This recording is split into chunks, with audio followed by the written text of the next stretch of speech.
Well, if you guys have ever gone to a dealership and looked at some new diesel 3/4 ton four-wheel drives or 1 tons, you will find out pretty quick that they are really expensive.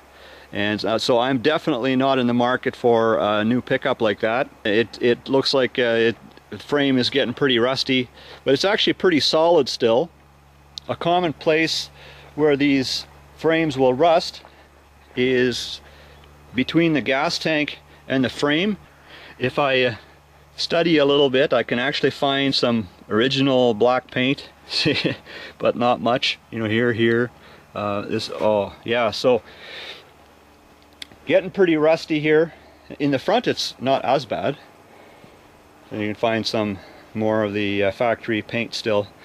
So I would actually like to strip this frame down so that it would be ready for sandblasting and then paint it. And so some stuff I want to strip off yet is the steering sector, some fog lights here, and wiring. There's some transmission lines there. I'd actually like to blast it with the coil springs off and kind of like make a support just to hold the weight of the truck, and then so that this cup area for the spring can be blasted and cleaned up.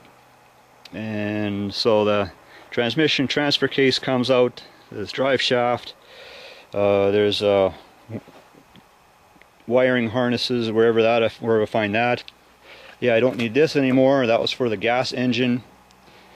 And well, let's see, fuel tank comes off, the rest of this exhaust system comes off, these heat shields come off, and oh, let's see, well, the front bumper comes off.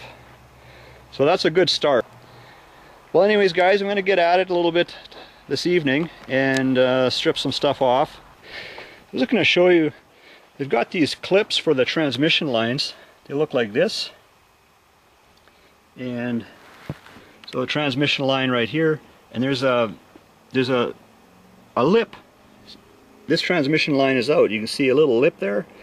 So this clip, it goes in this groove here, and it sits in behind that lip for the line. So these clips are out now. I should be able to just pop this out. So it's just a retainer, and then will be sealed with an O-ring. So let's see how this one comes up now. There it is. Yeah, I hate getting oil and antifreeze on the grass. Well, I was kind of guessing here a little bit where would be a kind of a balance point for this transmission transfer case assembly. So you can see where that chain is on there now. And I'll do some lifting and see what happens. If like that torque converter is really heavy, transmission is heavy, but it's, you know, a chain is kind of more towards that end, and yeah, I don't know. Well, I'll see. But I got a pail ready at the back here if I start losing oil out the end of that transfer case. So this is the front of the frame, and I have the track bar disconnected right here, and also the sway bar links are disconnected. And originally I was thinking I was going to build some sort of a support that would go like from here and then up till here, and then I would like transport the frame that way with the tow bar. And then now I'm thinking, well, why would I even have to do that? Why can't I just let the frame down onto the bump stops here and just pull it with a tow bar like that?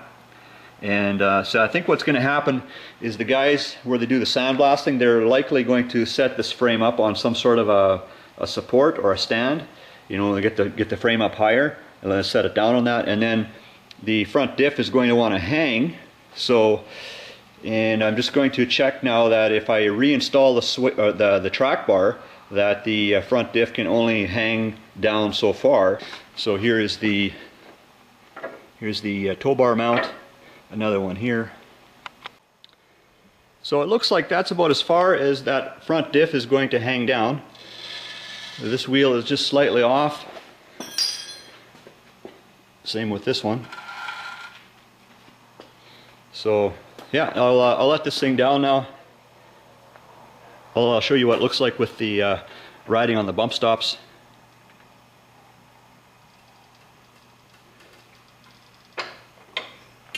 I'm going to have to let it bounce onto those stops. I got to pop this 2x4 out of here. Okay. Yeah, so now it should be down on the stops here, right there. And you can see how that track bar, it's got that bend in it, so it clears that front diff cover